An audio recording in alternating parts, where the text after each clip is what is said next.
السلام عليكم ورحمة الله وبركاته.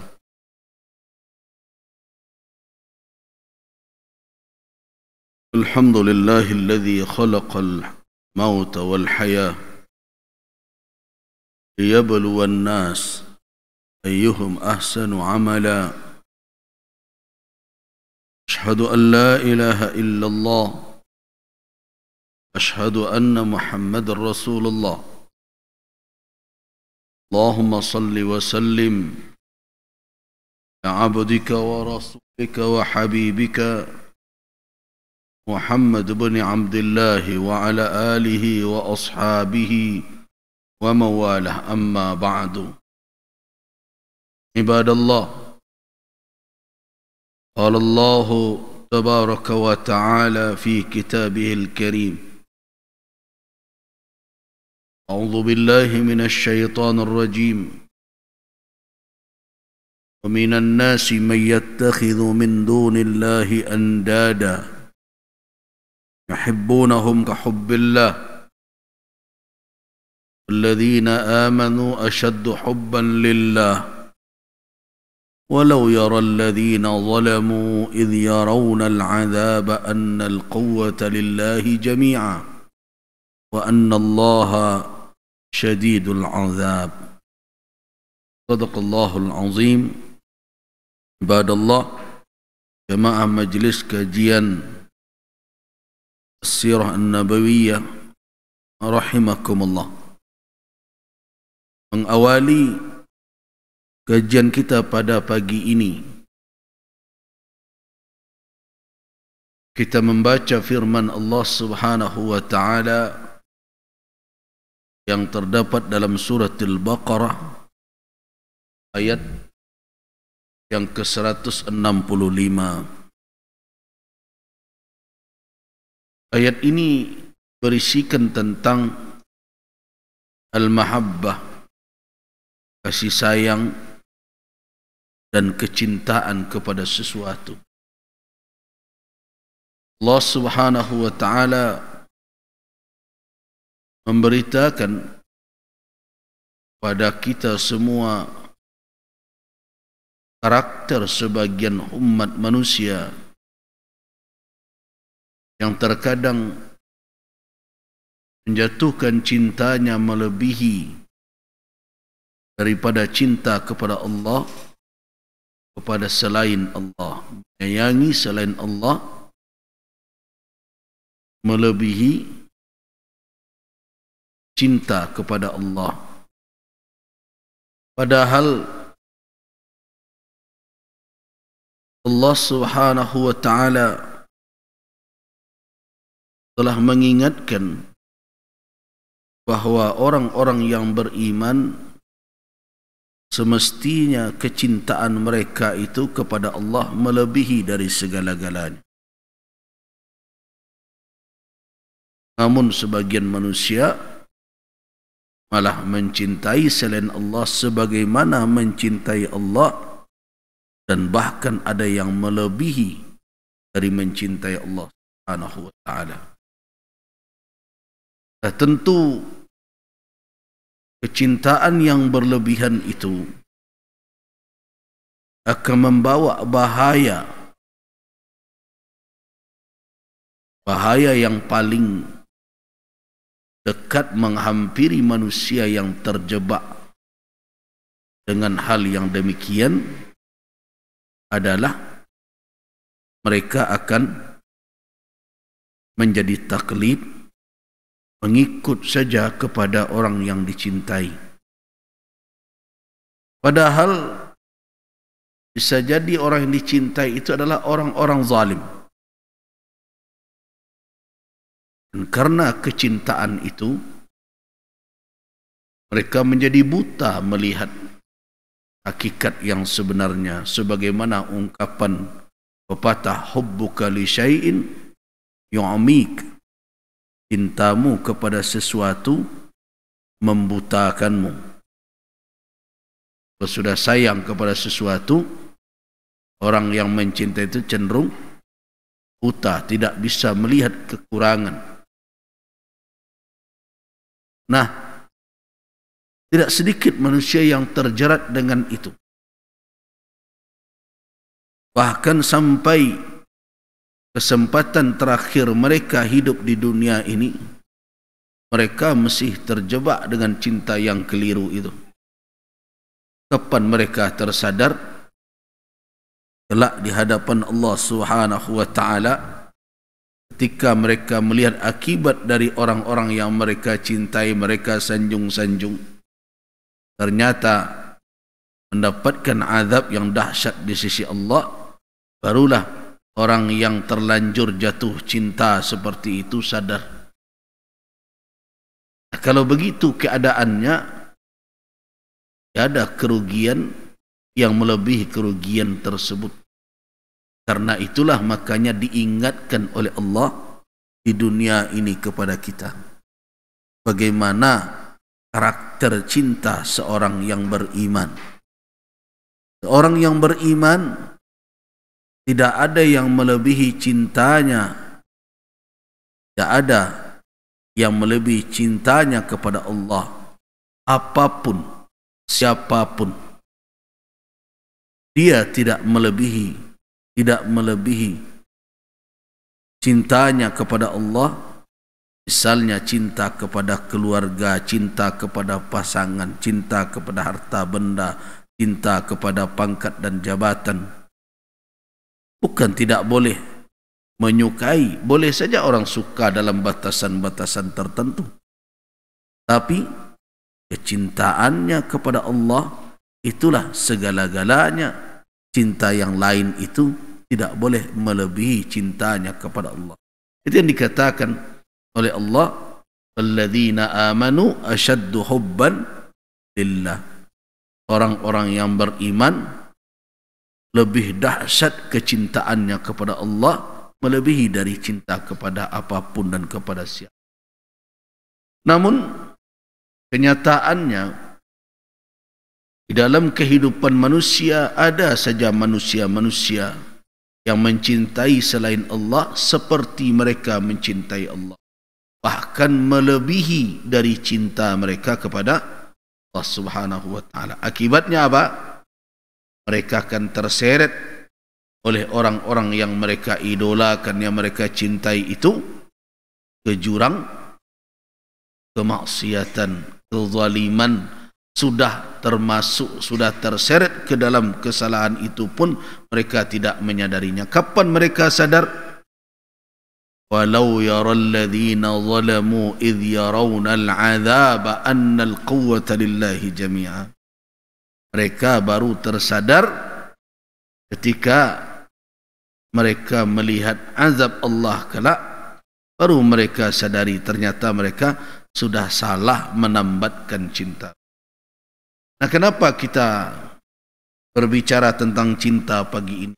Bukan karena kasmaran ya, tapi kan melanjutkan kajian sirah nabawiyah kita. Pada pertemuan kita yang lalu, kita berbicara tentang karakteristik masyarakat Arab sebelum kedatangan Islam. Bagaimana perilaku mereka, perangai mereka, keyakinan mereka, agama mereka. Saya bacakan satu paragraf dari kitab Ar-Rahiq Al-Makhtum, karangan Syekh Safiur Rahman Mubarak Furi. Kata beliau, kana mu'azzamul Arabi ittaba'u da'wata Ismail alaihi salam hina da'ahum ila dini abihi Ibrahim alaihi salam. Jadi mayoritas masyarakat Arab semulanya sebelum kedatangan syariat yang dibawa oleh Rasulullah Muhammad sallallahu alaihi wasallam, mereka adalah mengikuti dakwah Ismail alaihissalam ketika Nabi Ismail mengajak mereka untuk mengikuti agama ayahnya. Agama ayah Nabi Ismail siapa? Agama Nabi Ibrahim. Nah, ini menunjukkan bahwa nama Islam itu agama, nama agama yang kita anut. Nama agama yang diturunkan oleh Allah setelah sempurna syariat ini dan siap dipakai sampai akhir zaman, itu Islam. Jadi agama-agama sebelum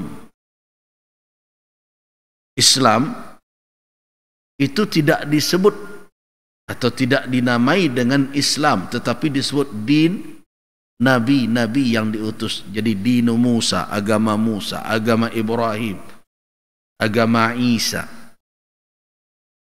Sebut juga millah Ibrahim, agama Nuh, agama Syuaib. Jadi agama-agama, ajaran-ajaran yang diturunkan oleh Allah Subhanahu wa taala kepada para nabi sebelum Nabi Muhammad dinisbahkan kepada para nabi itu, ajaran nabi tersebut. Tetapi intinya tidak berbeda dengan dasar dari ajaran Islam, yaitu tauhid. Namun di dalam syariat terjadi perbedaan. Walikullin ja'alna minkum syir'atan wa minhaja. Cara hidup, kaifiat beribadah, perkara halal dan haram,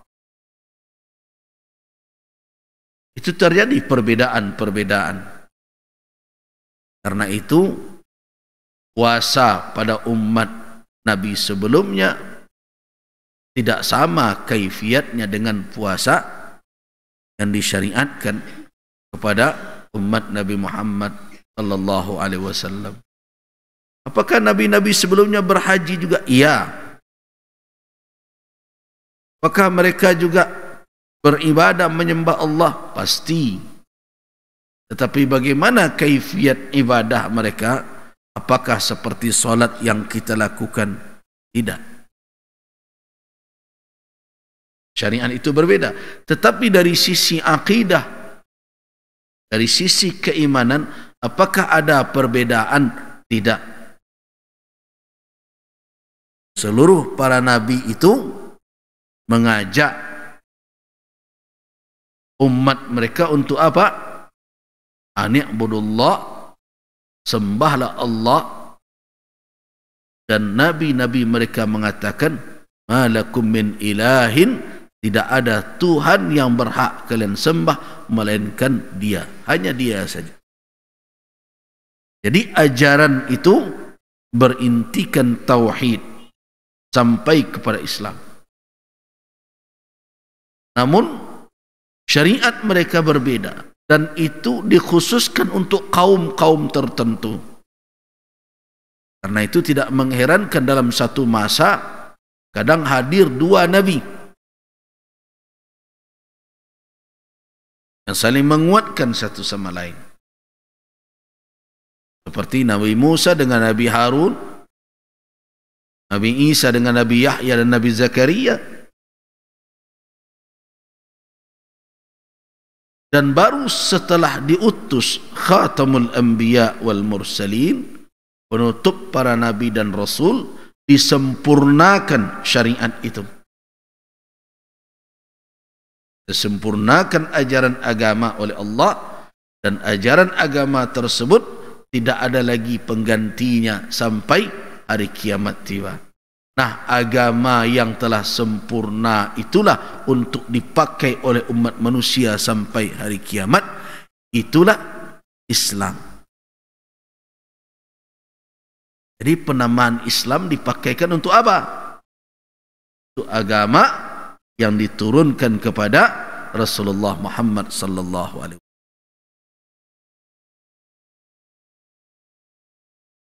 Nah, jadi agama-agama Nabi sebelum Nabi Muhammad, inti ajarannya sama, tauhid. Tidak ada ajaran syirik yang diajarkan oleh para nabi. Jadi kalau ada hari ini orang yang mengatakan dirinya pengikut para nabi sebelum Rasul sallallahu alaihi wasallam, tetapi ada di dalam keyakinannya kesyirikan, pasti itu bohong. Itu bukan ajaran Nabi. Kenapa? Karena para nabi itu tidak ada mengajarkan ajaran syirik. Perhatikan dakwah para nabi tersebut. Bagaimana mereka menyampaikan dan apa yang mereka sampaikan kepada umat mereka. Perhatikan suratul A'raf. Dalam surat Al-A'raf itu banyak berita tentang itu. Ayat 59 misalnya. Laqad arsalna Nuhan ila qaumih. Sesungguhnya kami telah mengutus Nuh kepada kaumnya. Faqal. Maka Nuh pun berkata, apa isi dakwah Nabi Nuh alaihissalam? Ya qaum i'budullah ma lakum min ilahin ghairuh. Wahai kaumku, sembahlah Allah, tidak ada Tuhan yang berhak kalian sembah selain Dia. Itu isi dakwah Nabi Nuh. I'budullah ma lakum min ilahin ghairuh. Perhatikan dakwah Nabi Hud. Ayat 65 dalam surat yang sama. Apa kata Allah? Wa ila 'ad akhahum Huda. Dan kepada kaum 'Ad kami utus saudara mereka Hud. Qala, apa kata Hud? Ya qaum i'budullah ma lakum min ilahin ghairuh. Wahai kaumku, sembahlah Allah, tidak ada Tuhan yang berhak kalian sembah selain Dia. Sama kan isi dakwah Nabi Nuh dengan isi dakwah Nabi Hud. Nah, perhatikan lagi dakwah Nabi Saleh juga di dalam surat yang sama, ayat 73. Wa ila Thamud akhahum Salihah. Dan kepada kaum Thamud, saudara mereka Salih kami utus. Apa dakwah Nabi Salih? Qala ya qaum i'budullah ma lakum min ilahin ghairuh. Kan begitu? Wahai kaumku, sembahlah Allah, tidak ada ilah Tuhan yang berhak kalian sembah selain Dia. Siapa lagi? Di dalam ayat, dalam surat yang sama, ayat 85, Nabi Syuaib, wa ila Madyana akhahum Syuaiba.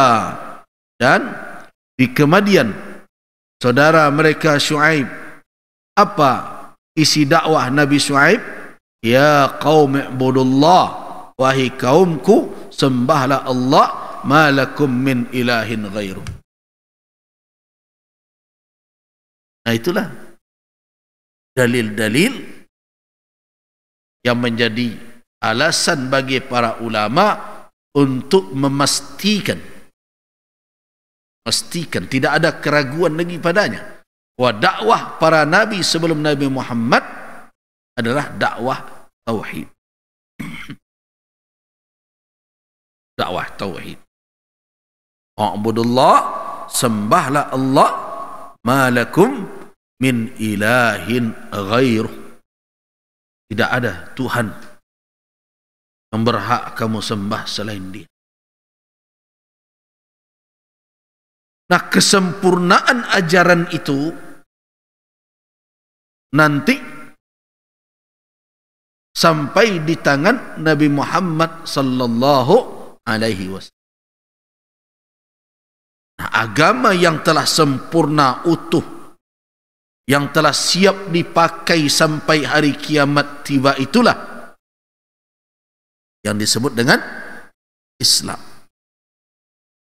Yang dikatakan oleh Allah ketika dia telah sempurnakan, al-yawma akmaltu lakum dinakum wa atmamtu alaikum ni'mati, diberi nama oleh Allah wa raditu lakumul Islam dina. Aku reda Islam sebagai agama, diberi nama oleh Allah.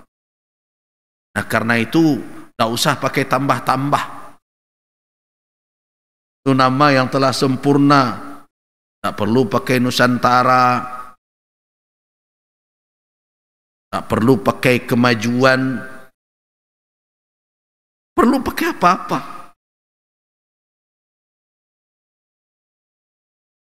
Sebab nama itu menggambarkan musamma, menggambarkan yang dinamakan. Jadi kalau nama itu sudah tepat, sudah sempurna, ditambah bukannya menyempurnakan, menjadi mengurangi jadinya.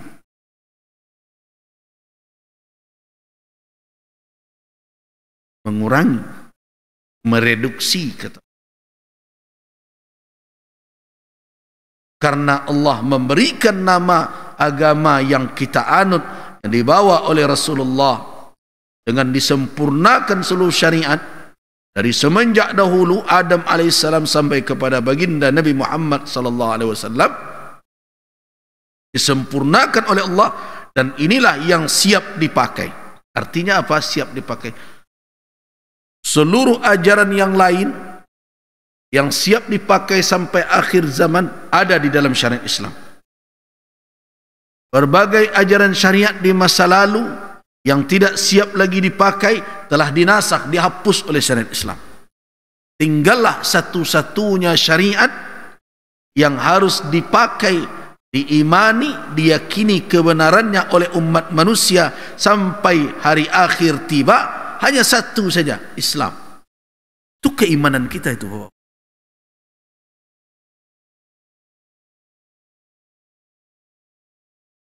Jangan goyang pula karena, oh kalau begitu kamu intoleran. Dalam urusan itu terserahlah, mau dituduh intoleran berbagai macam. Jadi kamu tidak orang yang modernis ini.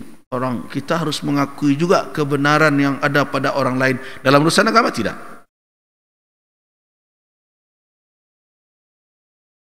Komitmen itu. Dan tidak perlu pula orang cemas ketika kita mengambil sikap begitu. Kenapa? Kita tidak akan memusuhi orang dengan cara sikap seperti itu.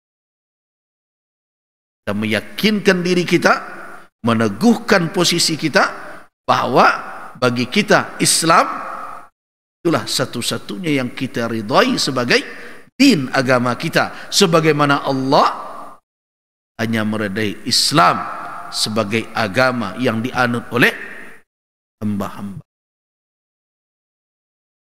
sampai hari akhir. Nah, komitmen itulah yang harus kita pegang dan jangan kita diselewengkan dari jalan tersebut. Nah, di antara peluang yang paling besar menyelewengkan umat manusia dari apa yang telah diajarkan oleh Nabi Muhammad sallallahu alaihi wasallam adalah apa yang pernah terjadi di dalam sejarah masyarakat Arab tersebut. Jadi kita lihat apa yang terjadi. Masyarakat Arab yang mayoritas mereka pada awalnya adalah penganut agama tauhid, pengikut ajaran Nabi Ibrahim yang didakwahkan oleh putranya Nabi Ismail alaihissalam. Fakanat ta'budullaha wa tuwahiduhu wa tadinu bidinih. Masyarakat Arab mayoritas itu menyembah Allah dan mentauhidkan Allah, dan mereka beragama dengan agama Allah yang diajarkan oleh Nabi Ibrahim, yang disampaikan oleh Nabi Ismail kepada mereka. Hatta tala alaihimul amadu, hatta tala alaihimul amad, sampai ada masa yang panjang berlalu jarak mereka dengan Nabi mereka. Ini risiko. Ini yang harus diwaspadai. Kita juga sudah lama ditinggalkan oleh Nabi kita. 14 abad. Akibat dari jarak yang telah jauh, apa yang terjadi? Nasu hazzan mimma dzukkiru bihi. Mereka melupakan bahagian yang pernah mereka diberikan peringatan tentang itu. Mulai terlupa. Illa annahum baqiya fihimut tauhid. Tapi alhamdulillah, walaupun mereka mulai lupa ketika jarak mereka dengan Nabi Ismail sudah begitu lama, namun ajaran tauhid masih tersisa. Wa iddatu sya'air min dini Ibrahim, dan beberapa kegiatan ibadah yang ditinggalkan Nabi Ibrahim dalam ajaran Nabi Ibrahim masih tersisa, masih haji dan lain-lain masih tersisa. Tetapi mereka sudah mulai menurun pemahaman mereka tentang agama mereka, ilmu mereka tentang peninggalan Nabi mereka sudah mulai turun. Tapi masih alhamdulillah tauhid masih tersisa. Beberapa syiar ibadah masih tersisa. Sampailah tiba masanya datang seorang tokoh hebat, idola setiap orang. Hatta ja'a Amr bin Luhai Raisu Khuza'ah. Sampai datang seseorang yang hebat, tokoh, dipuja-puja, segala keceknya bana,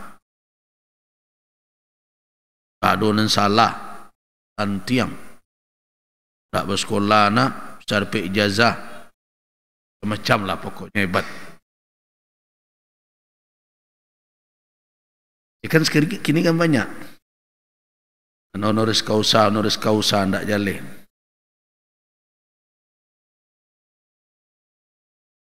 Puja-puja, disanjung-sanjung. Kebetulan dia juga pemimpin. Memang hebat dia. Pemimpin Khuza'ah, Bani Khuza'ah. Dan dilihat dari perilakunya, perangainya. Wa kana qad nasha'a ala amrin azim min al-ma'rufi was-sadaqah wal-hirsi ala umuriddin. Yang menariknya, menjadi daya tarik dari Amr bin Luhai ini, ketika awal atau semula tumbuh dia menjadi tokoh, dia betul-betul membuat orang kagum karena kehebatannya. Kenapa? Dia adalah orang-orang yang rajin berbuat yang ma'ruf, pemurah dalam bersedekah, dan begitu komitmen dengan agama, atau orang disebut religius lah kira-kira begitu. Kalau dilihat dari situ kan orang baik ini.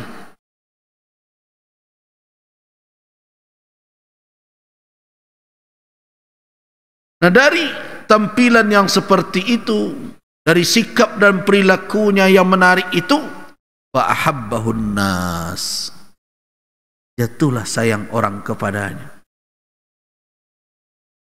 menjadi idola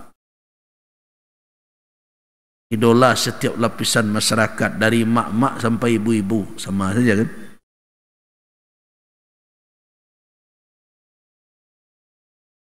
Ibu kan murah bana tapawi hatinya.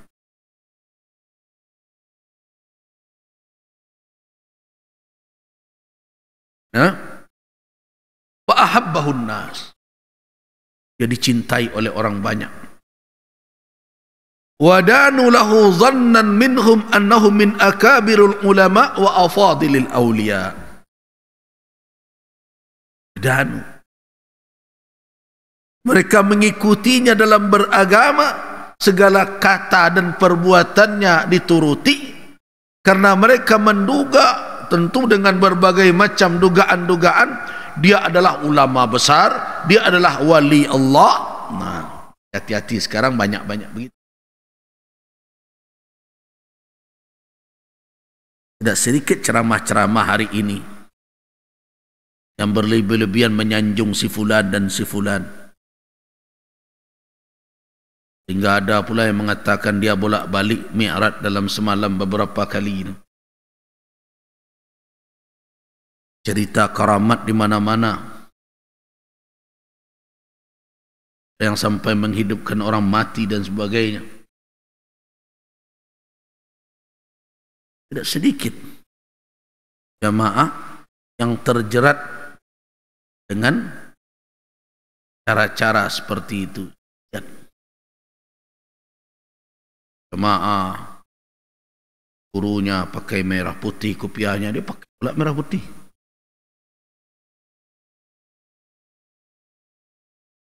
Bahkan berkembang pula kalau tidak seperti itu bisa rusak pula ibadah dan sebagainya. Nah, ini kecintaan yang telah melampaui batas, jatuh kepada fanatik buta,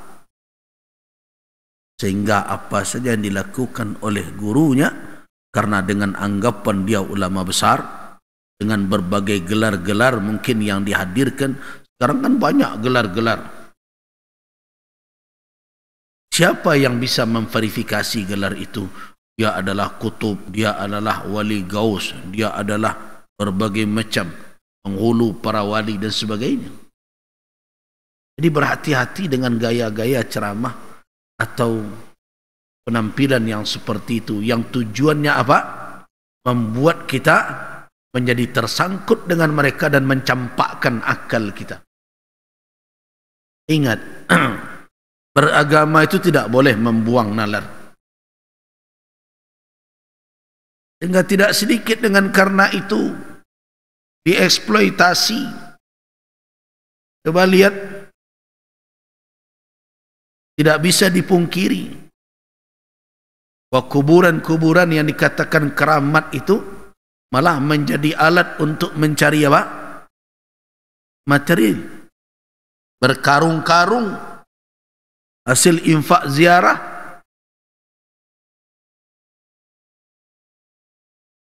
Tidak sedikit orang memanfaatkan kondisi demikian, datang kepada seorang guru dengan harapan mendapatkan berkah, bergepok-gepok uang diselipkan ke bawah pahanya. Bukan saya melarang berbuat baik dan tidak sebagainya, silahkan, tetapi tetaplah beragama dengan petunjuk syariat.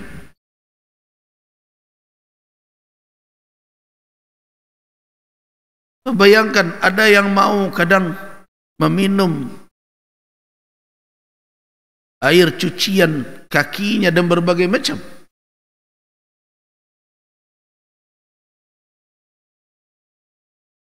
Menyamakannya dengan Nabi SAW ketika para sahabat berebutan ngambil air yang memancar dari sela-sela jari Nabi. Gurunya dibuat lebih dari itu. Kalau Nabi hanya dalam situasi dan kondisi terdesak saja, akhir mukjizat beliau, kemudian para sahabat ini tidak setiap datang, wah iya segala minta ambuh dia buya. Tidak sedikit sekarang ini orang yang semestinya mengajarkan ilmu, lah bertukar profesi jadi tukang ambuh-ambuh.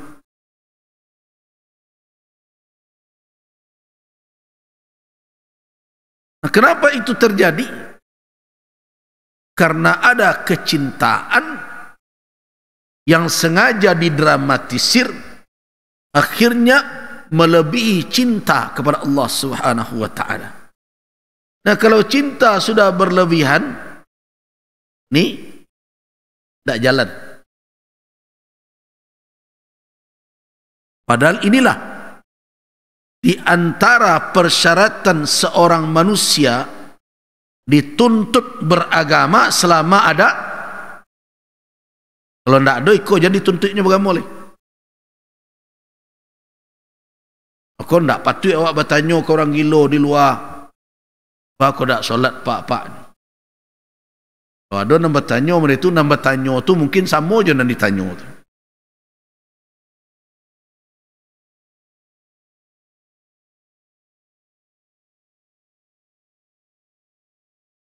Makanya saya ingatkan masyarakat Sumatera Barat, umat Islam di ranah Minang, kita bersyukur hidup ranah Minang ini dengan dakwah yang telah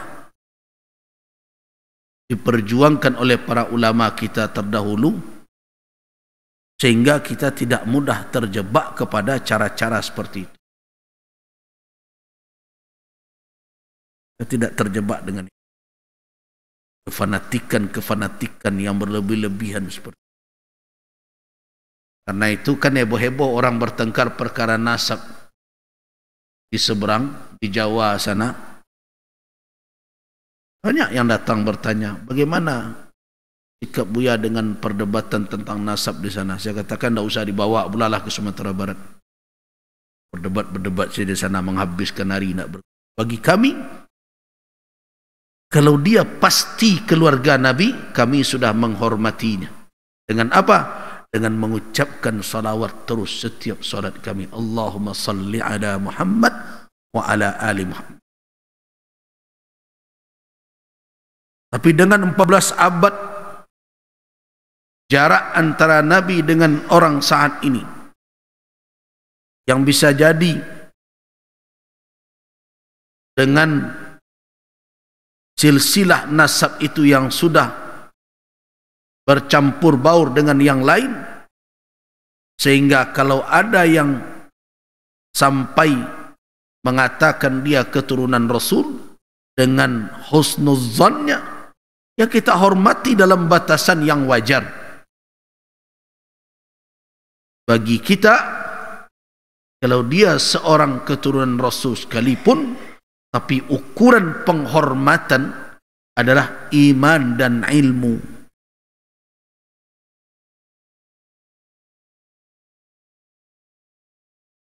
Kecuali kalau Fatimah Az-Zahra duduk di hadapan kita, Husain dan Hasan, Zainab atau Ali Zainal Abidin, yang jelas seperti itu. Tetapi kalau sudah sekian jaraknya, apalagi terjadi ikhtilaf di kalangan ulama atau ada berbagai ihtimal kemungkinan, kita kembali kepada kaedah asal, kita hormati siapapun dengan alasan iman dan ilmu.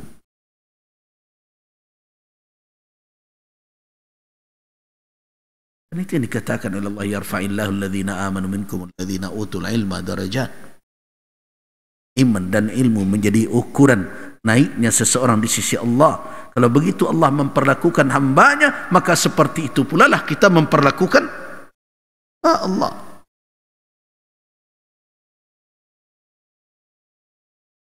Karena itu kita tidak ribut-ribut dengan itu. Perlu pula diheboh-hebohkan ke sini. Nah, kembali kita kepada pernyataan pengarang kitab Ar-Rahiq Al-Makhtum tadi. Fa'ahabbahun nas, Amr bin Luhai dicintai oleh manusia, disayangi. Mereka malah mengikutinya di dalam setiap kegiatannya, menjadikan petunjuknya, nasihatnya, arahannya sebagai din, sebagai agama, dengan sangkaan. Mulanya sangkaan itu bahwa dia adalah min akabiri al-ulama, dia ulama besar, wa afadilil awliya, awliya yang utama. Nah, dalam keadaan dia dalam puncak diidolakan itu, disayangi oleh masyarakatnya, oleh orang-orang Makkah, apa yang terjadi? Safara ila Syam, Amr bin Luhai tadi bermusafir ke Syam, ke wilayah Palestin sekarang ini. Nah, dalam perjalanannya fara'ahum ya'budunal awthan. Amr bin Luhai melihat ada masyarakat yang menyembah berhala. Fastahsana dhalik. Tergodalah dia sehingga dianggap ini suatu yang bagus juga ini. Wa dhannahu haqqan. Dan dia menduga bahwa itu adalah kebenaran. Kenapa? Ini kan negeri tempat diutusnya para rasul. Ini negeri tempat diturunkannya kitab-kitab. Bukankah Nabi Musa ada di Syam? Nabi Musa setelah diselamatkan oleh Allah Subhanahu wa taala dari kejaran Firaun dengan kaumnya, berada di wilayah itu. Nabi Syuaib berada di wilayah itu. Apa lagi? Nabi-nabi lain, Nabi Daud, Nabi Sulaiman, Nabi Isa, Nabi Zakaria, Nabi Yahya. Di sana turun kitab Taurat, kitab Injil. Ini bumi para nabi, bumi tempat turunnya kitab suci. Nah, ini yang dilakukan orang di sini. Berarti ini adalah yang baik. Negeri yang pernah dalam sejarahnya berurutan para nabi hadir, beruntun turun kitab suci. Dia kira yang dilakukan oleh orang Syam ini satu kebenaran. Di kita yang jauh mungkin begitu, dia mengira orang Makkah tidak tahu dah, dia anggapnya baik. Nah, akhirnya diambillah satu patung, dia minta. Itulah Hubal itu. Dia yang membawa patung Hubal dan dia letakkan di dalam Ka'bah. Letakkan di dalam Ka'bah oleh Amr bin Luhai. Wada'a ahla Makkah ila syirki billah. Dialah yang mendakwahkan pertama sekali, yang membelokkan akidah orang-orang Makkah dari yang semulanya adalah beragama tauhid, mengikut ajaran Nabi Ibrahim yang didakwahkan oleh Nabi Ismail, dan saat itu berubah haluan dari mentauhidkan Allah kepada mempersekutukan Allah.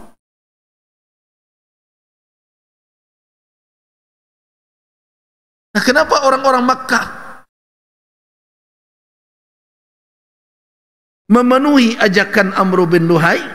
Ajabu. Jawabannya karena idola yang bicara. Orang yang disanjung-sanjung selama ini, yang dianggap ulama besar, yang dipandang sebagai wali agung, orang bicara. Nah, tentu berbagai cara dia membenarkan perbuatannya. Diangguklah oleh masyarakat Makkah, dan semenjak itu orang Makkah, penduduk Hijaz, dan orang-orang yang datang ke sana mengikuti Amr bin Luhai. Nah, itulah awal pertama bertukarnya akidah orang-orang Makkah itu. Dari muwahhidun, dari orang yang mentauhidkan Allah, menjadi musyrikun.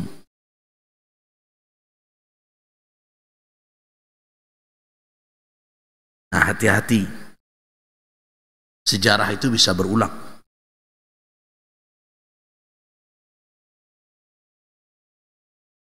Sejarah bisa berulang kalau tidak waspada. Makanya diingatkan oleh Allah Subhanahu wa ta'ala pada kita umat manusia, agar jangan sampai waktu yang panjang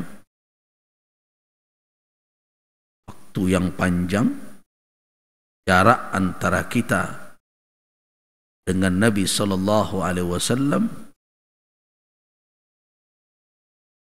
membuat kita lupa dan ajaran beliau.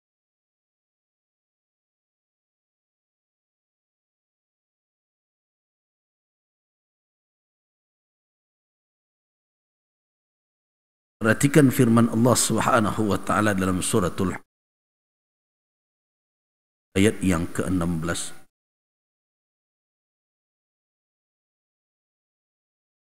Apa kata Allah Subhanahu wa taala?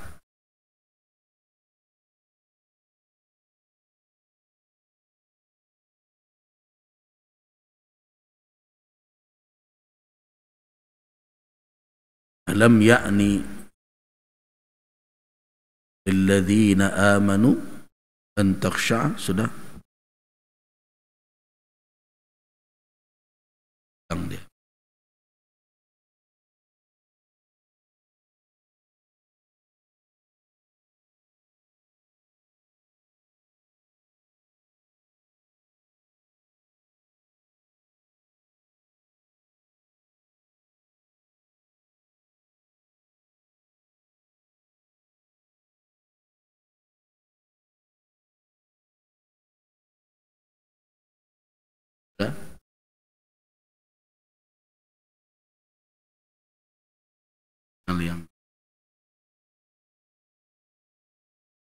Alam ya'ni lilladzina amanu an takhsha'a qulubuhum li dzikrillah wa ma nazala minal haqq wa la yakunu kalladzina utul kitaba min qabl wa tala 'alaihimul amadu faqasat qulubuhum wa katsirun minhum fasiqun.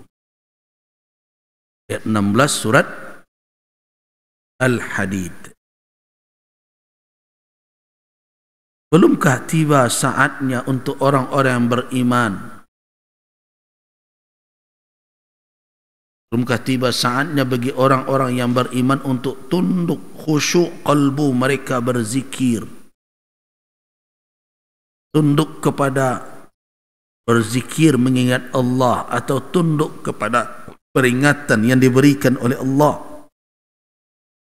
Wa ma nazala minal haqq, dan apa yang telah turun dari Allah Subhanahu wa taala berupa kebenaran, maka belum tiba masanya. Ini diseru terus, diingatkan. Kalau betul orang beriman, berarti setiap saat seruan ini tiba kepada kita. Belumkah akan khusyuk hati berzikir? Belumkah kamu tunduk dengan kebenaran yang diturunkan oleh Allah? Kenapa harus diingatkan itu? Supaya jangan terjadi seperti orang-orang yang pernah dahulu diberikan Alkitab sebelum kita. Wa tala alaihimul amadu, sehingga berlalu waktu yang panjang antara mereka dengan Nabi mereka. Faqasat qulubuhum, sehingga hati mereka menjadi keras.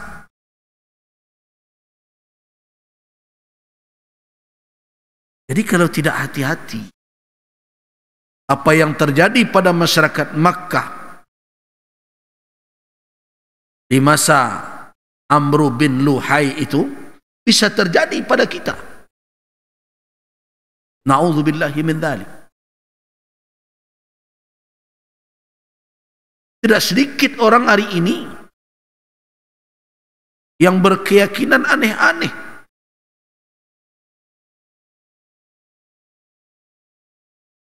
Kata dia menyembah Allah juga, tetapi dengan melakukan berbagai ibadah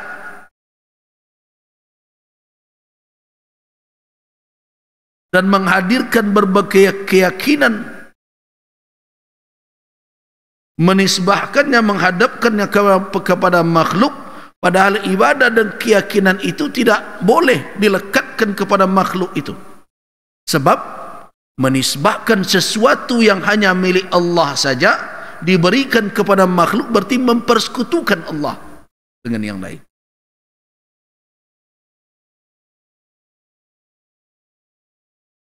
Tidak sedikit orang datang ke kubur yang katanya keramat, dengan datang ke situ rezekinya bisa melimpah.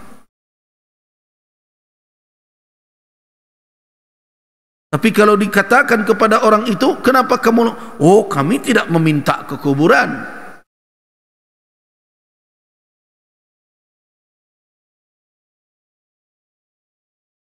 Kami menyembah Allah, memohon kepada Allah. Terus kenapa melalui kubur itu? Ya karena kami menduga, berhusnuzan, bahwa dengan datang ke kubur itu Allah Subhanahu wa taala mendatangkan rezeki kepada kami. Pertanyaannya, dari mana kamu dapat itu? Kesimpulan seperti itu, ado dicubo di orang tetangga sebelah ambo. Nah, mujarrabah, uji coba seperti itu dijadikan landasan keyakinan. Padahal Ar-Razzaq huwa Allah. Allah tidak memberikan kewenangan kepada seseorang untuk menunjuk antara dia dengan hambanya ada sesuatu. Tanpa itu Allah tidak mengabulkan doa orang itu. Tidak ada kewenangan orang membuat. Tanpa datang ke sana, penyakitmu tidak akan hilang. Kecuali dalam sunnatullah yang telah dijelaskan, yang menjadi hubungan sebab akibat. Kamu datang ke dokter melalui obat-obat itu, kemudian Allah berikan kesembuhan. Kenapa? Karena Allah mengikat antara sebab dan akibat di dalam kehidupan dunia. Kalau nak hilang awi, ambil gali kuah, buka tutuinya. Nah, adon kamu lui minum, bilang dahaga. Ini sebab akibat. Sunnatullah. Tetapi kalau kita datang ke kubur tertentu, meminta kepada syekh itu, kepada buya ini, kepada ungku itu, kemudian datangkan rezeki kepada kami, lapangkan kami berbagai macam. Tidak ada hubungan sunnatullah, Ar-Rabb, ikatan antara sebab dan akibat di situ di dalam ketentuan sunnatullah, tetapi adalah keyakinan keghaiban. Kemudian kita buat karena hadir ke sanalah rezeki bercucuran. Nah, kita dakwakan yang seperti itu, padahal tidak ada sultan, tidak ada kewenangan kita untuk menyandingkan yang lain dalam perkara memberi rezeki. Kita katakan, wah itulah yang menjadi wasilah saya mendapatkan rezeki dari Allah. Dari mana dapat itu kalau tidak mengarang?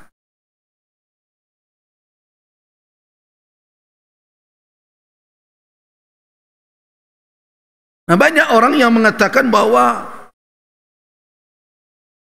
berbeda antara apa yang kami lakukan dengan dahulu yang diperbuat kaum musyrikin.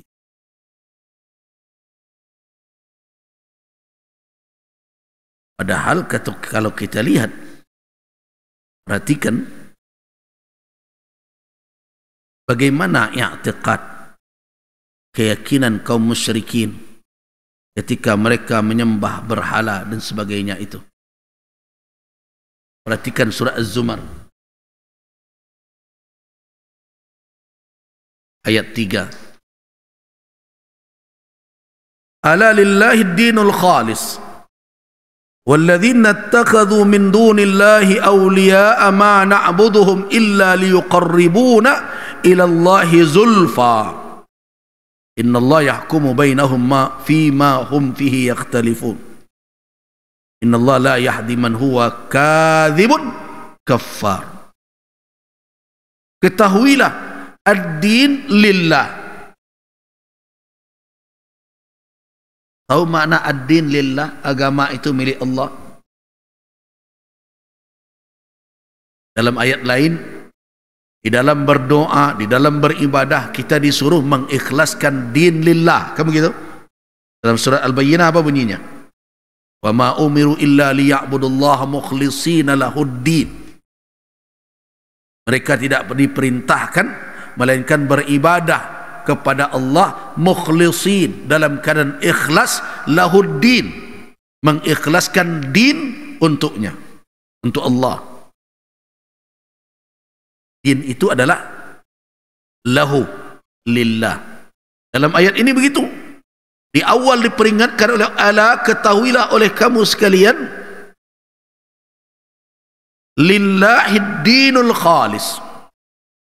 Ad-din yang murni itu, yang bersih dari kesyirikan itu adalah din Allah.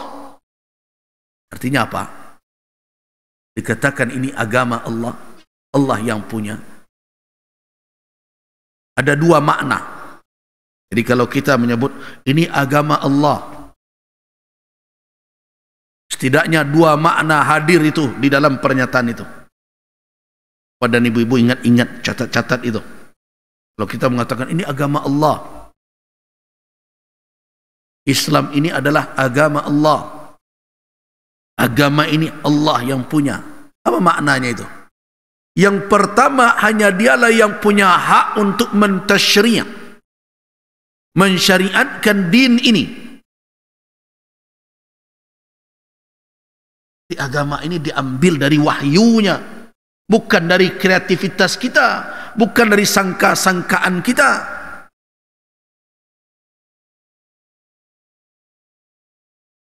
Karena itu setiap dugaan tentang agama ini yang bertolak belakang dengan wahyu, dugaan itu gugur, tidak mu'tabar. Perlu kita ingat.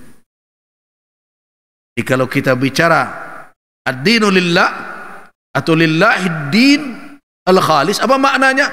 Yang pertama, yang punya hak untuk mensyariatkan, menetapkan ketentuan-ketentuan agama ini. Siapa yang punya hak? Allah. Nah, jangan diambil pula hak itu, membuat tambahan cara beribadah ini, cara ini. Kalau tidak ada diberikan kewenangan oleh Allah, jangan.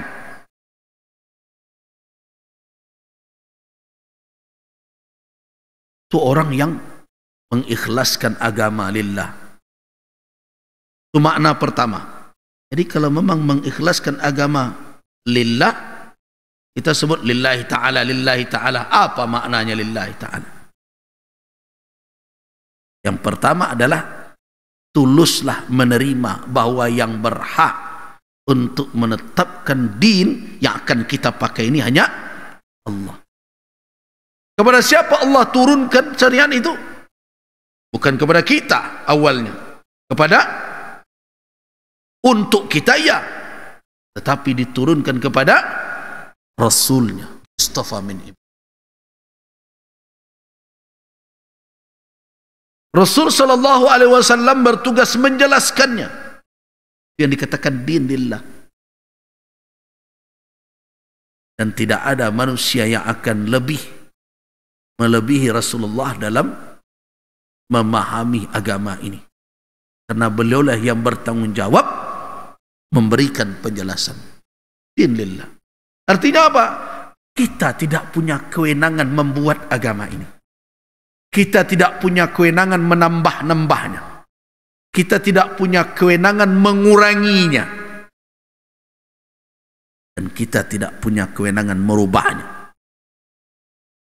Kita diperintah untuk apa? Untuk menjalankannya sebagaimana yang Ia perintahkan. Kan ada ruang orang untuk berijtihad. Iya, itulah sultah. Allah subhanahu wa ta'ala memberikan kewenangan untuk berijtihad, tapi tidak dalam rangka menentang ketentuan yang telah diturunkannya. Jadi kalau ada pula kadang-kadang yang kan hari ini kan banyak orang yang hobi apa? Hobi mengganji dari orang. Mana ke kontroversial. Orang sadonyo kaili awak nak kemudian. Hari ini lihatlah, ada orang yang mendakwakan diri pandai mengecek bagai samui dan berbagai macam makali-makali itu.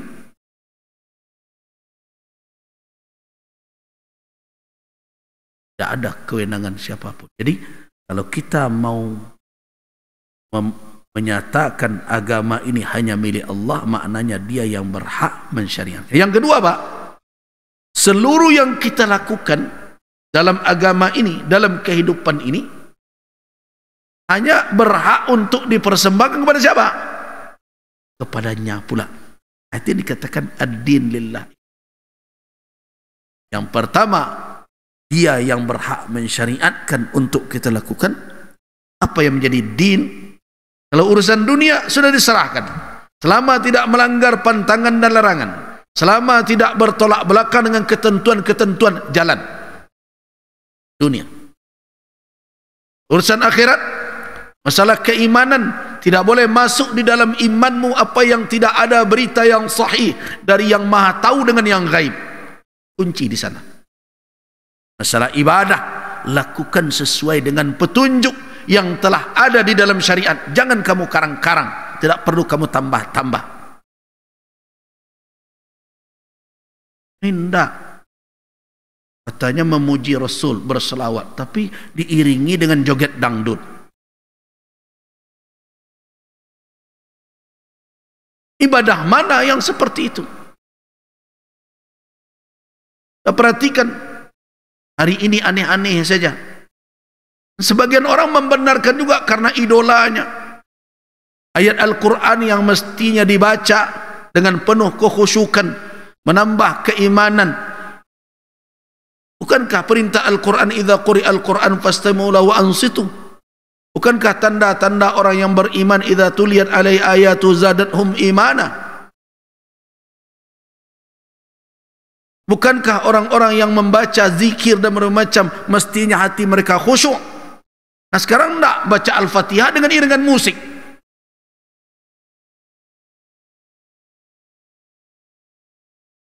Siapa yang punya memberi kewenangan kepada orang untuk seperti ini? Ini karena lupa dengan ajaran agamanya sendiri, dan lupa bahwa yang seperti itu pernah berlaku dulu dalam sejarah, tambah menambah kurang mengurangi, akhirnya apa? Melemah keimanan, melemah pemahaman tentang agama yang telah diturunkan, akhirnya mudah diputar orang. Itu yang terjadi pada masyarakat Arab. Lama jarak mereka dengan Nabi Ismail, dengan Nabi Ibrahim alaihissalam, banyak yang mereka lupakan. Datanglah orang yang dikagumi dengan segala kelebihan, akhirnya kefanatikan tumbuh, dan mulailah orang itu mengurangi, membelokkan, menambah dan berbagai macam, akhirnya memutar akidah tauhid menjadi akidah syirik. Nah, berhati-hatilah tentang itu. Mereka akan memberikan alasan. Apa alasan mereka? Ketika mereka mempersekutukan Allah, orang yang menjadikan selain Allah sebagai aulia, sebagai wali-wali yang mengurus mereka, seolah-olah mereka lah yang punya kewenangan untuk melakukan tindakan tertentu. Di sanalah pintu rezeki terbuka, di sanalah pintu kesembuhan didapat dan berbagai macam, dengan keyakinan keghaiban yang tidak ada dasarnya, yang kita sebut dengan khurafat seperti itu. Mereka akan berkata, ma na'buduhum, kami tidak melakukan ritual-ritual ibadah. Mereka melakukan seperti melakukan ibadah. Mereka berkorban untuk si fulan, atas nama si fulan. Mereka antarkan berbagai macam. Nanti orang-orang jahiliyah, kalau kita teruskan nanti baca sejarahnya, berbagai macam keyakinan mereka. Mereka sisihkan, kalau ada makanan mereka, mereka sisihkan sedikit untuk hubal, untuk berhala mereka. Kalau ada panen mereka, mereka antarkan sedikit untuk berhala mereka. Nah, kenapa mereka melakukan itu? Kata mereka, itu bukan sembahan mereka sebenarnya. Mereka melakukan itu apa? Illa liyuqarribuna ilallahi zulfa. Sebenarnya yang mereka tuju tetap Allah, tetapi Allah butuh apa? Butuh jalan untuk mendekat kepadanya. Anak ini berhala-berhala ini jalan saja, wasilah. Itu keyakinan mereka. Itu yang dikatakan oleh Allah. Mereka yang menjadikan selain Allah sebagai aulia itu beralasan, kami tidak menyembah patung-patung atau apapun manusia-manusia yang diagung-agungkan berbagai macam, melainkan untuk mendekatkan kami kepada Allah. Ini adalah wasilah kami, jalan untuk mendekatkan. Kalau diumpamakan seperti presiden, ya ini adalah jalur khusus lah. Kalau minta langsung kan jalurnya jalan raya umum, panjang ceritanya. Nah ini pakai apa? Pakai ordal, tangan orang dalam. Begitulah keyakinan orang-orang itu. Dengan melakukan ini, mereka mudah mendekat kepada Allah yang agung. Benarkah itu?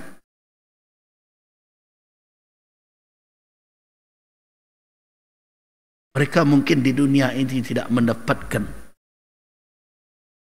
hukuman atas perilaku mereka yang menyelewengkan tauhid.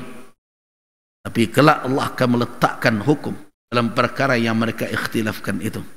Tapi ketahuilah apa cap Allah atas orang-orang tersebut, orang itu kadzibun kafar. Makanya Allah katakan innallaha la yahdi man huwa kadzibun kafar. Orang itu bohong, orang itu sangatlah ingkar, pendusta yang Allah tidak butuh itu. Terus kenapa Allah katakan agar kita hendaknya mencari wasilah untuk mendekat kepadanya? Kadang ayat ini dipakai juga.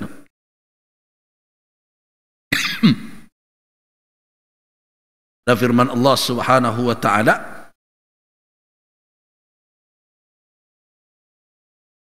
ada dua ayat. Pertama suratul Maidah ayat 35. Yang kedua adalah surat Al-Isra ayat 57.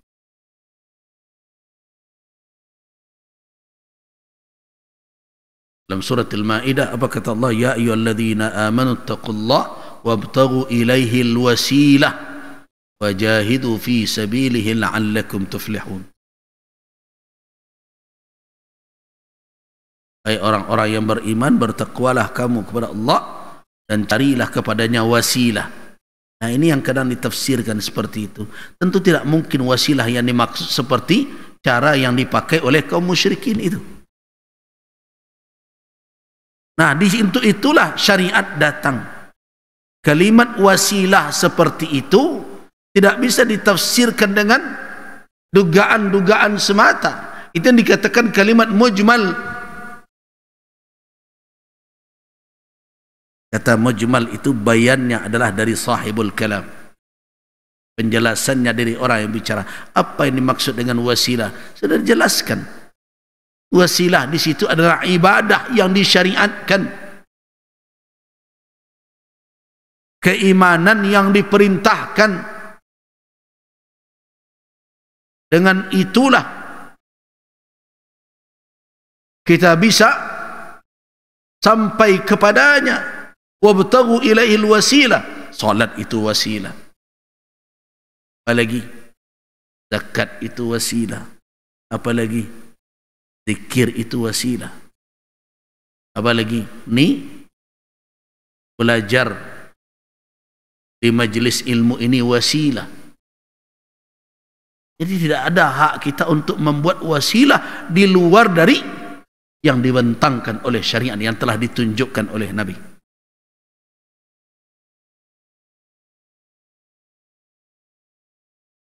Kemudian ayat surat Al-Isra, ulaika alladzina yad'una yabtaghuna ila rabbihimul wasila ayyuhu aqrab wa yarjuna rahmatah wa yakhafuna 'adzabah inna 'adzaba rabbika kana mahdhura.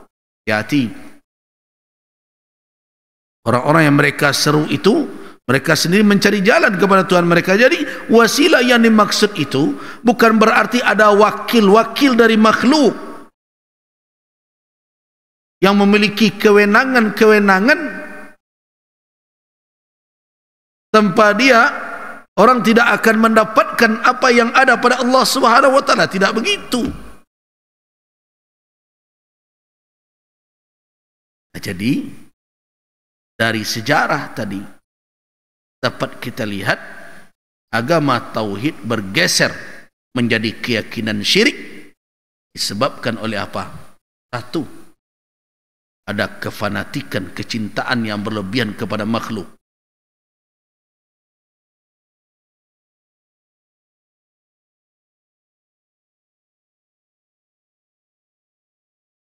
Dan yang kedua, ada keberanian untuk membuat, menambah syariat yang diturunkan pada tidak ada kewenangan untuk itu.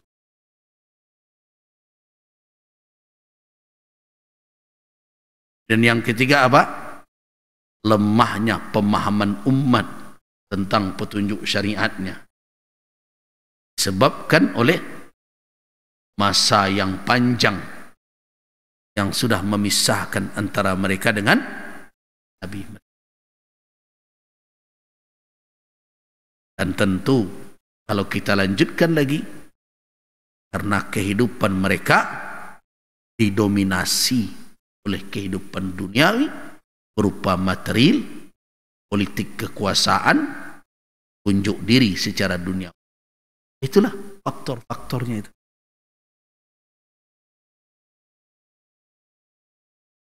Mereka sudah mementingkan apa? Harta. Nah, akhirnya bergeser. Panutan bergeser kepada apa? Tidak lagi kepada nilai, tapi ukurannya materi. Terakhir, jadi yang hebat, yang terpandang, yang di depan siapa? Nan banyak piti, nan punya pangke. Nah, kira-kira dari faktor-faktor yang 5 itu, abarana nado kini banyak tuh.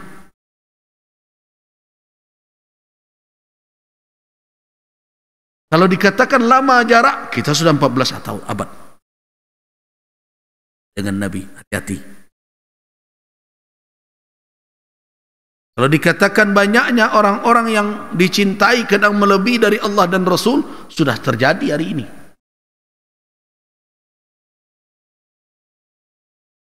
Diagung-agungkan, walaupun dia melanggar ketentuan Allah, hebat juga dalam pandangan mata kita. Sehingga mudah orang menipu orang lain sekarang dengan topeng agama dan berbagai macam. Itu terjadi dahulu. Nah, ditambah apa lagi? Lemahnya literasi kita orang sekarang. Pemahaman, semangat keilmuan lemah. Ceramah yang disenangi itu kalau ada galaknya dari awal sampai akhir. Kalau dapat galak sih isinya lah panik arang. Hebat.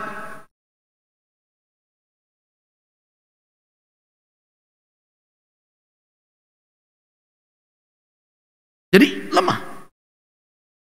Kemudian apa lagi? Apa yang menjadi ukuran sekarang kehebatan dan berbagai macam? Piti. Siapa yang didahulukan oleh orang di depan sekarang? Nambah piti, nan populer. Urusan ilmu, urusan akhlak, pertimbangan nomor sekian. Nah, jadi kalau kita fahami ada hadis, Kanal Islamu bada'a ghariban. Islam itu di permulaannya, ketika mulai Islam itu hadir, gharib, asing. Kenapa? Asing di tengah 5 faktor tadi. Di tengah masyarakat yang memiliki 5 kondisi tadi, asing Islam. Jarak dengan Nabi telah jauh. Kedua apa lagi? Ada kefanatikan luar biasa, kecintaan melebihi dari yang wajar, bahkan lebih pula daripada mencintai Khalik, padahal dia makhluk. Kemudian apa lagi? Lemahnya pemahaman, literasi, nasu. Mereka mulai lupa dengan petunjuk. Kemudian apa lagi? Mereka memiliki keberanian untuk mengurangi, menambah dan berbagai macam, merubah-rubah. Kemudian apa lagi? Yang kelima, kiblat, ukuran untuk mendahulukan orang, menempatkan orang pada posisi tertentu, bukan lagi keilmuan, bukan lagi akhlak, tetapi apa? Harta benda, kekuasaan. Nah, kalau 5 faktor itu hadir di tengah masyarakat, kemudian hadir Islam, Islam akan asing. Ini dikatakan oleh Nabi, kana al-Islamu kana ghariban. Pada al-Islam gharib. Islam pada mulanya gharib, asing. Nah, kata Nabi kan wa sayaudu ghariban kama bada, kan begitu? Dan akan kembali gharib pula, asing pula dia sebagaimana permulaannya. Artinya apa? Kalau kita, ini bukan meramal ya, saya bukan tukang ramal. Nah, tapi dari indikasi itu, apakah betul Islam akan menjadi asing kembali? Iya, kalau faktor-faktor yang hadir di masa-masa yang kita bicarakan tadi, masa kaum musyrikin tadi itu, hadir lagi di masa sekarang, Islam akan gharib kembali, akan asing kembali. Jadi benar yang dikatakan oleh Nabi SAW.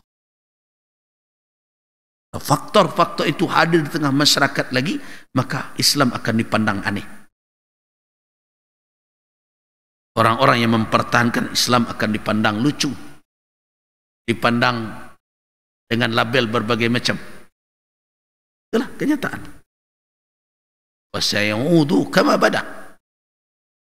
Nah, coba kita renungkan, mengaji sejarah bukan hanya membaca masa lalu, tetapi mengambil pelajaran dari masa lalu itu untuk kini dan esok. Nah, mari kita renungkan. Apakah faktor-faktor yang tadi hadir ketika awal pertama akidah tauhid berputar menjadi akidah syirik itu juga hadir di zaman sekarang? Kalau belum persis ya sudah nampak banyak.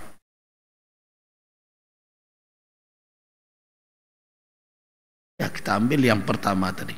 Jarak yang jauh, kita sudah jauh jarak kita 11 abad. Apalagi orang-orang yang dikagumi yang hebat, tidak jelas ukurannya karena melihat lahiriah dan berbagai macam. Sekarang begitu. Contohnya acok awak terkecuali di nantarang, tagak-tagak. Kanyota ndak sekali dah, berulang kali. Orang gaik nak mua kilang tungkek 2 kali dah. Awak dah 10 kali hilang tungkek tadi. Kan begitu. Kalau seseorang bicara dengan manis, oh iyo lo kecik awak. Apa? Karena kita tidak berpegang kepada nilai. Kemudian apa lagi? Lemahnya literasi. Kita lupakan petunjuk Nabi. Banyak sekarang. Banyak orang yang tahu Islam cuma apa? Ya salat, ya puasa. Dan lihatlah. Anak saya Islam juga, tapi modern. Islam modern, bagus. Rajin, biro singke. Islam juga.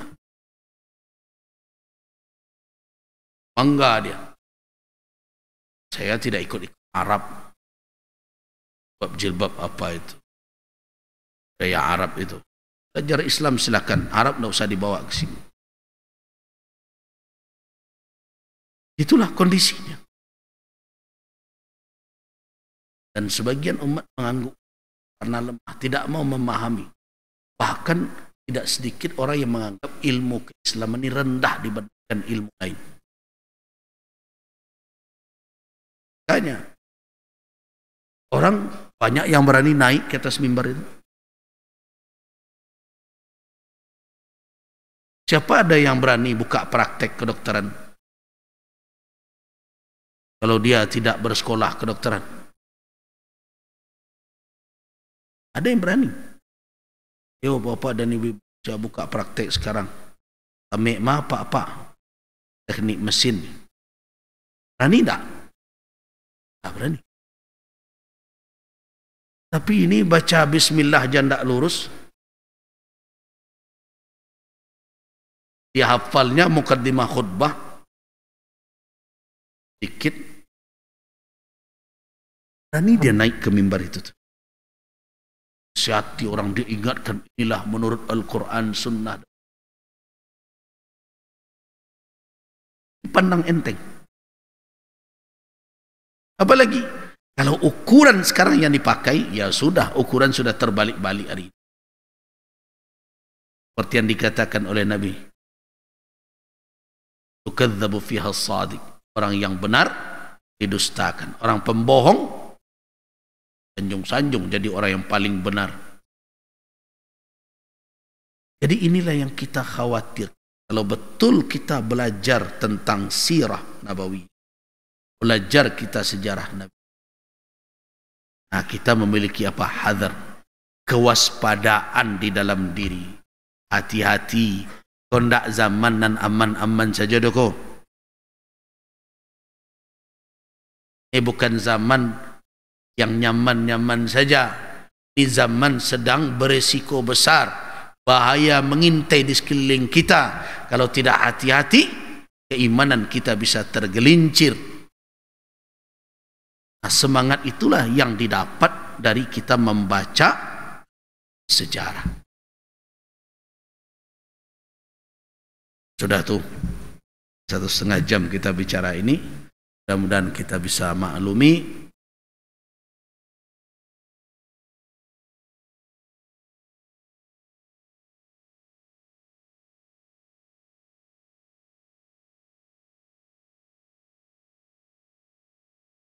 Orang-orang bilang kita ini umat Nabi Muhammad. Tapi mengapa kita mempuasakan puasa Daud? Puasa Daud itu nama, istilah. Dan memang pernah dahulu dipuasakan berganti hari oleh Nabi Daud alaihissalam. Dan kita tahu bahwa asal dari seluruh agama, walaupun sebelum Islam tidak disebut dengan agama Islam, tapi agama Nabi Allah Daud, millah Abraham, millah nabi-nabi yang lain itu asalnya sama dari Allah Subhanahu wa taala. Satu dari sisi akidah, berbeda dari sisi ketentuan syariat. Nah, di dalam perkara syariat, apabila ada suatu amalan yang dilanggengkan di dalam Islam, dilanggengkan di dalam Islam, disyariatkan juga di dalam Islam, walaupun pernah diamalkan oleh para nabi sebelumnya, kita tidak mengamalkannya karena itu syariat Nabi Daud. Itu yang perlu diingat. Jadi puasa Daud itu namanya, tetapi kita amalkan bukan karena itu syariat Nabi Daud. Tapi apa? Karena Nabi kita Muhammad sallallahu alaihi wasallam yang mensyariatkannya, yang menetapkan puasa itu. Nah, apa salahnya kalau para nabi-nabi sebelumnya juga melakukan hal itu, kemudian ditetapkan di dalam syariat kita, maka jadilah dia syariat kita, tidak lagi itu syariat Nabi Daud. Ya. Tidak lagi syariat Nabi. Banyak di dalam akidah misalnya, kita tidak mempersekutukan Allah. Para nabi juga tidak mempersekutukan Allah. Sekarang kita amalkan itu berdasarkan siapa? Berdasarkan syariat Islam yang disampaikan oleh Nabi Muhammad sallallahu alaihi wasallam. Jadi kalau ada syariat Nabi sebelum kita, dia ada dalam beberapa kategori. Pertama, ini kajian usul fikih sebenarnya. Yang pertama, apabila ada syariat Nabi sebelum kita, kemudian datang syariat kita menghapuskan syariat itu, tidak berlaku lagi, maka dia tidak diamalkan lagi oleh umat Islam. Kenapa? Karena rentangan syariat itu semenjak Adam alaihissalam sampai Nabi Muhammad, satu yang mensyariatkannya. Siapa? Allah Azza wa Jalla. Ketika Allah Subhanahu wa taala mensyariatkan sesuatu untuk suatu umat, kemudian di akhir syariat dikatakan itu tidak berlaku lagi, dibatalkan, maka dia tidak lagi menjadi syariat yang diamalkan umat di akhir zaman. Itu kategori pertama. Kategori kedua, kalau ada syariat umat sebelum kita, syariat yang disyariatkan untuk umat-umat sebelum Nabi Muhammad sallallahu alaihi wasallam, kemudian datang syariat kita, mengukuhkan itu sebagai syariat yang diamalkan, maka kita mengamalkannya karena itu syariat kita. Kenapa? Karena syariat kita telah menetapkan itu juga bagian dari yang harus kita jalankan. Hanya apa misalnya? Berkorban. Iya kan? Nabi Ibrahim dulu berkorban. Kita berkorban. Kok kita mengamalkan syariat Nabi Ibrahim? Tidak. Kita mengamalkan syariat Islam. Di dalam syariat Islam itu dikukuhkan berkorban itu. Jadi kita mengamalkan itu syariat kita. Apalagi khitan. Bersunat ya. Bersunat itu Nabi Ibrahim bersunat. Bahkan diriwayatkan sudah tua dia bersunat. Dan nabi-nabi setelah itu kita. Nah, kita mengamalkan itu bukan berarti kita mengamalkan syariat terdahulu, tetapi memang ada pada syariat dahulu dan syariat kita menetapkan itu bahagian pula dari syariat yang diturunkan oleh Allah terakhir kepada Nabi Muhammad sallallahu alaihi wasallam. Nah, itu yang kedua, ini sepakat ini. Sepakat. Yang ada pada syariat terdahulu dibatalkan oleh syariat Islam, tidak lagi diamalkan. Apa contoh? Taubat pada umat Nabi Musa, bunuh diri. Qulu anfusakum, ini misalnya. Nah, pada syariat kita qatlun nafsi, membunuh diri itu minal kabair, adalah dosa besar, tidak lagi diamalkan. Apa contohnya? Dahulu para nabi syariatnya ketika beribadah arah kiblat ke Masjidil Aqsa. Karena itulah makanya Nabi SAW ketika di Madinah menghadap ke Masjidil Aqsa, membelakang ke Masjidil Haram.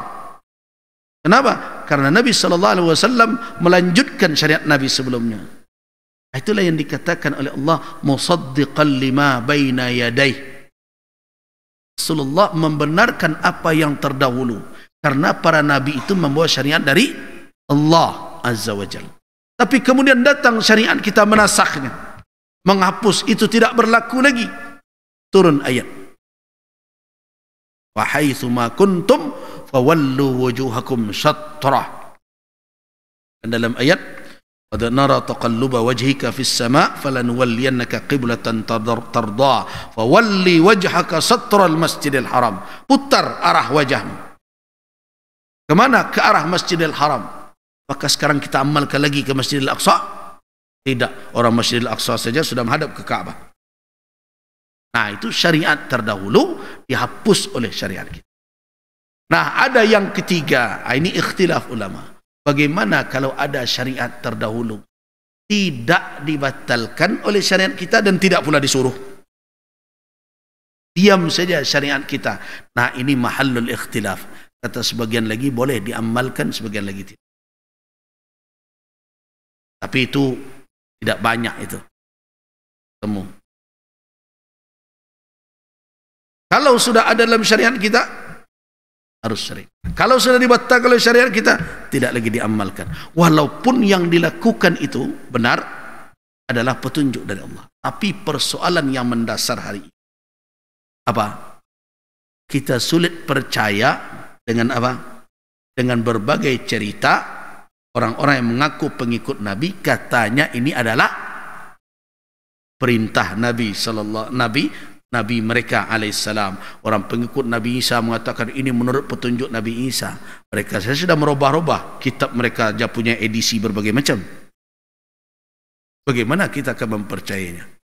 Nah, karena itu mengamalkan puasa Daud itu adalah mengamalkan sunnah Nabi SAW, karena beliau mengatakan kalau hendak berpuasa juga, karena ada orang yang hendak berpuasa terus, tetapi Nabi memberikan karena hibah beliau dengan umat, kalau ingin puasa juga sum yauman waftir yauman, puasalah satu hari, berbukalah satu hari, berhari berganti seperti itu. Itulah puasanya Nabi Daud dahulu. Berarti kita mengamalkan karena apa? Karena perintah Nabi kita. Kalau seandainya Nabi kita tidak menunjukkan, kita dapat kabar Nabi Daud puasa sehari, berbuka sehari, apakah harus kita amalkan? Tidak. Karena ada perintah Nabi kita. Allahu a'lam. kami resah adanya perbedaan nasab Rasulullah di Indonesia. Ya, tidak perlu resah, biarkan saja. Pendapat saya bagaimana? Jarak sudah 14 abad. Orang yang mengatakan bahwa dia keturunan Nabi itu berpandu atau berpedoman kepada silsilah nasab yang mereka dakwakan atau yang mereka katakan ini istifadah, telah masyhur, telah diakui orang. Hal seperti itu ada kadang sampai ke tingkat qat'i, pasti, ada yang tidak. Nah, dalam perkara tersebut itu tidak menjadi suatu kewajiban bagi seorang muslim meyakini nasab seseorang itu bersambung ke Rasul. Tidak ada itu, tak masuk dalam bagian keimanan.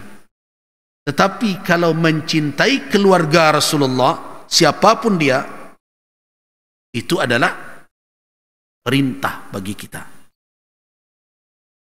Karena itulah makanya kita bersolawat kepada keluarga Nabi. Salat itu jelas melahirkan sayang dan cinta. Tetapi melekatkan nasab Rasul kepada seseorang itu membutuhkan kajian dan analisa ilmiah dengan keilmuannya, yang bisa jadi ada yang jatuh ke dalam ranah ikhtilaf, perbedaan pendapat antar. Nah, bagaimana sikap kita? Saya sudah katakan tadi, sikap kita, siapa saja yang berilmu di kalangan mereka, kita hormati sebagai ulama. Kalau ada yang keliru, yang tidak pantas yang dilakukan di antara mereka, dan nasihati sebagai sesama orang beriman. Dan tidak ada keharusan harus meyakini seseorang sebagai keturunan Nabi dalam jarak yang begitu jauh. Tidak ada keharusan. Yang sudah sampai sekian generasi, tidak ada keharusan. Dan tidak rusak iman seseorang kalau tidak mengimani, tidak meyakini Habib ini keturunan Nabi. Tidak ada. Dan saya juga tidak setuju ketika nasab itu, karena dia menisbahkan dirinya kepada Nabi, kemudian jadi alat untuk apa? Alat untuk mengeksploitasi umat. Tidak boleh pula ditutup mata.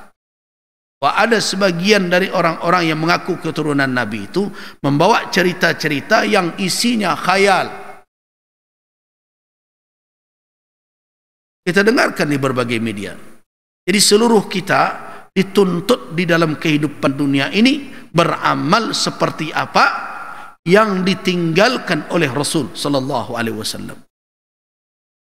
Selama orang komitmen dengan itu, patut kita hormati. Mau dia keturunan Nabi atau tidak keturunan Nabi. Tapi kalau mencintai keturunan Rasul, jelas itu tersuruh. Bukankah itu yang dikatakan oleh Abu Bakar As-Siddiq kepada Fatimah? Kekerabatan dengan engkau lebih saya utamakan, wahai Fatimah, dibandingkan dengan kerabatku. Kecintaan kepada keluarga Rasul itu adalah pakaian para sahabat, dan kita datang mengikuti mereka. Tetapi menisbahkan seseorang itu adalah keturunan Rasul dalam jarak yang sudah 14 abad lebih tersebut, dengan berbagai macam perdebatan yang ada di dalamnya, apalagi terjadi ikhtilaf dalam melihat itu, atau hanya ada dakwaan dari orang yang mengatakan dia keturunan Nabi, walaupun dia istifadah berbagai macam, itu tidak mendatangkan keqat'iyan, kepastian. Karena itu ada yang berhusnuzan, ya sudah dia keturunan Nabi. Terus apa? Kita hormati dia dengan apa? Sebagai sesama mukmin, orang beriman, sebagai seorang ulama kalau dia ulama. Selesai masalah. Tapi kalau sampai pula kemudian cium tangannya bolak-balik sampai lututnya dan berbagai macam, sudah. Bagi kita hal yang seperti itu, ghulu kepada orang yang demikian, tidaklah menjadi pakaian kita di ranah Minang ini. Kita hormati ulama kita tidak dengan cara-cara begitu. Kita hormati keilmuannya, kita dengar nasihatnya, selesai. Sampai yang dilakukan seperti yang terjadi kemudian berlebih-lebihan, terkadang mengatakan tempat kelahirannya sini adalah para wali semua, orang baru lahir lah jadi wali di situ, berbagai macam itu ghulu. Nah, jangan berlebih-lebihan. Kita hormati saja sebagaimana biasa. Sama dengan ulama, kita kan ulama kita hormati karena ilmunya. Kita sudah diwariskan oleh generasi ulama kita terdahulu adab yang baik, akhlak yang sudah tepat, tidak ghulu di dalam mencintai seseorang dan tidak pula jafa. Sudah, kalau ada ulama kita hormati keilmuannya, walaupun kadang berbeda dari apa yang kita dengar dari guru kita, tapi tidak ada hak kita untuk merendahkannya. Seperti itu cara kita. Tapi kemudian sampai mengkultuskannya dan sampai mencium pula telapak kakinya, berbagai macam, itu bukan pakaian kita. Itu sudah jatuh kepada ghulu, berlebih-lebihan di dalam mencintai dan menghormati. Tidak seperti itu, karena dia bukan Nabi. Ya, dia keturunan Nabi menurut sangkaan orang dengan keilmuan yang seperti itu. Ya jelas, kecuali kalau memang jaraknya tidak ada, ini sudah ke sini, sudah pergi ke sana, dari Irak, dari Hijaz dulu pergi ke Irak, kadang Irak pergi ke India, dari India kemudian pergi pula ke arah ke Campa menyeberang lagi ke sini. Sudah berapa banyaknya itu? Kalau tahu Nabi sudah bercampur-campur darahnya. Dan dahulu orang tidak berpantang pula menikah dengan yang bukan keturunan Nabi. Betapa banyak para ulama yang dikatakan keturunan Nabi menikah dengan penduduk asli, bercampur lagi darahnya dan berbagai macam, walaupun nasabnya melalui laki-laki, dan juga amal perempuan tetapi bermenikah dengan laki-laki tempatan dan macam, semua itu sudah bercampur baur. Maka karena itu kita cukupkan saja di dalam salawat kita sudah membaca Allahumma salli ala Muhammad wa ala ali Muhammad. Kalau dia ulama, kita hormati sebagai ulama. Kalau dia orang-orang beriman, kita hormati sebagai saudara kita yang mukmin. Bukankah dua itu ukuran ketinggian orang di sisi Allah? Yarfa'illahu alladhina amanu minkum walladhina utul ilma darajat. Selesai batas itu. Tidak usah satu berdebat seperti di situ tuh. Nah, tapi saya berharap kita semua tetap menghormati siapapun yang alim di kalangan kita. Mau dia keturunan Nabi, tidak keturunan Nabi. Ingat, seorang Salman Al-Farisi pun, Salman Al-Farisi jelas-jelas orang Persia, disamakan oleh Nabi. Salman di sini dia adalah minna, dia bagian dari kami Ahlul Bait, disamakan oleh Nabi. Salman adalah bagian dari kami, bagian dari Ahlul Bait, dari Ahli Bait Nabi. Nah, kalau begitu adanya, apa alasan kita sekarang sampai mengatakan bahwa seorang yang keturunan Nabi, walaupun dia durhaka bermacam, lebih mulia dari seorang ulama yang tidak keturunan Nabi? Itu ghulu namanya itu. Nah, ini kalimat-kalimat seperti itulah yang membuat sebagian orang menjadi tidak nyaman, sehingga akhirnya menjadi apa? Menjadi pemicu ketidaknyamanan. Muncullah ego. Nanti ego apa? Ego daerah, ego kesukuan. Padahal itu yang telah dihilangkan oleh Islam.